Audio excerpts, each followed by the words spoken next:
मस्त गरम गरम गुरगुट्या भात, त्यावरती अळूची अशी पातळ भाजी आणि तुपाची धार. अजून काय पाहिजे?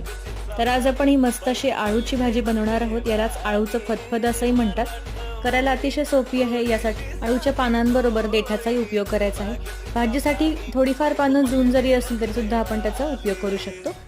यासाठी देठांच्या शिरा काढून घ्यायच्या आहेत, पानांच्याही थोड्याफार शिरा काढून घ्यायच्या आहेत. पानाची गुंडाळी करून बारीक अशी चिरून घ्यायची आहे.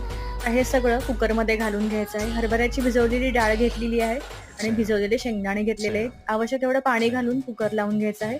1 ते 2 शिट्ट्या काढायच्या आहेत. लसूण, मिरच्या आणि जिरे हे वाटून घ्यायचे आहे. कुकर झाल्यानंतर 2 चमचे डाळीचं पीठ घालून हटवून घ्यायची आहे भाजी.